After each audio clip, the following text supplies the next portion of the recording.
बहुत साल पहले की बात है। एक आलसी लेकिन भोला भाला युवक था जिसका नाम आनंद था। दिन भर कोई काम नहीं करता था, बस खाता ही रहता था। घर वालों ने कहा, चलो जाओ निकलो घर से, कोई काम धाम करते नहीं, बस पड़े रहते हो। वह घर से निकलकर यूं ही भटकते हुए एक आश्रम में पहुंचा। वहां उसने देखा कि एक गुरुजी हैं। उनके शिष्य कोई काम नहीं करते, बस मंदिर की पूजा करते हैं।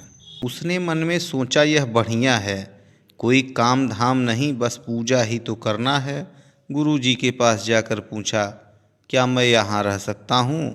गुरुजी बोले, हाँ हाँ, क्यों नहीं, लेकिन मैं कोई काम नहीं कर सकता हूँ। गुरुजी, कोई काम नहीं करना है, बस पूजा करनी है।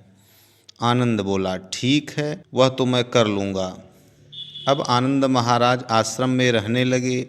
न कोई काम न कोई धाम, बस सारा दिन खाते रहते और प्रभु भक्ति में भजन गाते रहते थे। महीने भर बीत गए। फिर एक दिन आई एकादशी। उसने रसोई में जाकर देखा, खाने की कोई तैयारी नहीं थी।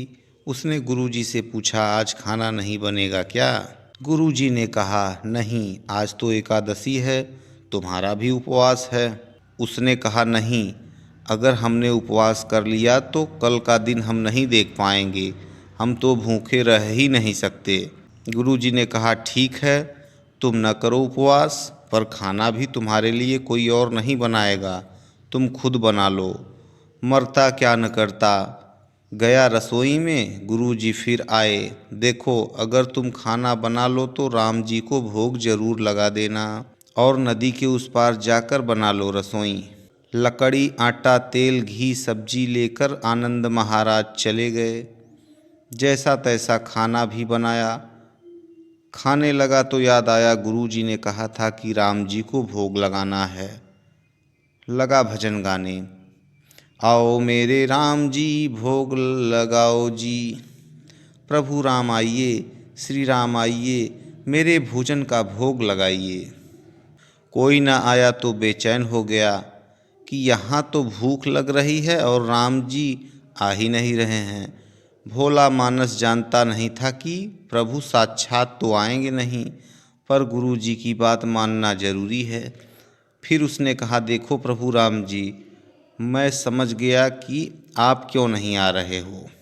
मैंने रूखा सूखा बनाया है और आपको तरमल खाने की आदत है, इसलिए नहीं आ रहे हैं। तो सुनो प्रभु, आज वहाँ भी कुछ नहीं बना है, सबको एकादशी है, खाना हो तो यहाँ आके भोग ही खा लो। श्री राम अपने भक्त की सरलता पर बड़े मुस्कुराए और माता सीता के साथ प्रकट हो गए। भक्त असमंजस में, गुरुजी ने तो कहा था कि राम जी आएंगे, पर यहाँ तो माता सीता भी आई हैं, और मैंने तो भोजन बस दो लोगों के लिए ही बनाया है। चलो कोई बात नहीं, आज इन्हें ही खिला देते हैं। बोला, प्रभु, मैं भूखा रह गया, लेकिन मुझे आप दोनों को देखकर बड़ा अच्छा लग रहा है, लेकिन अगली एकादशी पर ऐसे ना करना, पहले बता देना कि कितने जन आ रहे हो। हाँ, थोड़ा जल्दी आ जाना। राम जी उसकी बात पर बड़े मुदित हुए, प्रसाद ग्रहण करके चले गए। अगली एकादशी तक यह भोला मानस सब भूल गया। उसे लगा प्रभु ऐसे ही आते रहेंगे और प्रसाद ग्रहण करते रहेंगे। फिर एकादशी आई। गुरु जी से कहा, मैं चला अपना खाना बनाने, पर गुरुजी, थोड़ा ज़्यादा अनाज लगेगा, वहाँ दो लोग आते हैं। गुरुजी मुस्कुराए, भूख के मारे बावला है, ठीक है, ले जा और अनाज ले जा। अब की बार उसने 3 लोगों का खाना बनाया। फिर गुहार लगाई, प्रभु राम आइए, सीताराम आइए, मेरा भोजन खाइए, भोग लगाइए। भक्त को चक्कर आ गए, यह क्या हुआ? एक का भोजन बनाया तो 2 आए, आज 2 का खाना बनाया तो पूरा खानदान आ गया। लगता है आज भी भूखा ही रहना पड़ेगा। सबको भोजन लगाया और बैठे बैठे देखता रहा, अनजाने ही उसकी भी एकादशी हो गई। फिर अगली एकादशी आने से पहले गुरुजी से कहा, गुरुजी, ये आपके प्रभु राम जी अकेले क्यों नहीं आते? हर बार कितने सारे लोग ले आते हैं, इस बार अनाज ज़्यादा देना। गुरुजी को लगा कहीं यह अनाज बेचता तो नहीं है, देखना पड़ेगा जाकर।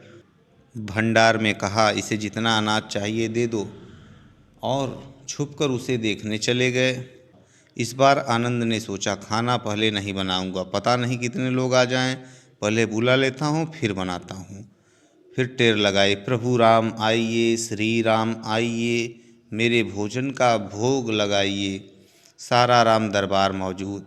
इस बार तो हनुमान जी भी साथ आए, लेकिन यह क्या, प्रसाद तो तैयार ही नहीं है।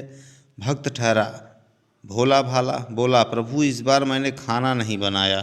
प्रभु ने पूछा, क्यों? बोला, मुझे मिलेगा तो है नहीं, फिर क्या फ़ायदा बनाने का, आप ही बना लो और खुद ही खा लो। राम जी मुस्कुराए, सीता माता भी गदगद हो गई उसके मासूम जवाब से। लक्ष्मण जी बोले, क्या करें प्रभु? प्रभु बोले, भक्त की इच्छा है तो पूरी करनी ही पड़ेगी, चलो लग जाओ काम में। लक्ष्मण जी ने लकड़ी उठाई, माता सीता आटा सानने लगी। भक्त एक तरफ बैठकर देखता रहा।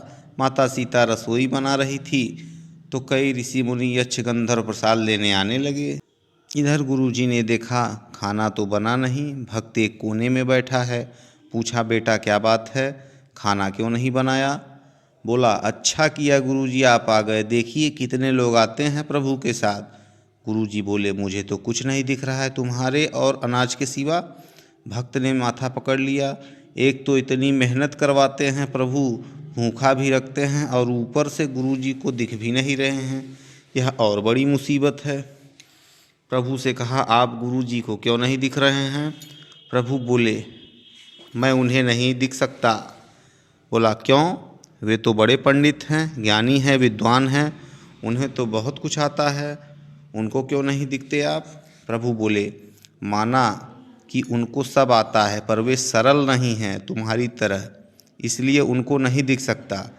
आनंद ने गुरुजी से कहा, गुरुजी प्रभु कह रहे हैं आप सरल नहीं हैं, इसलिए आपको नहीं दिख सकते। गुरुजी रोने लगे, वाकई में सब कुछ पाया पर सरलता नहीं पा सका तुम्हारी तरह, और प्रभु तो मन की सरलता से ही मिलते हैं। प्रभु जी प्रकट हुए और गुरुजी को भी दर्शन दिए।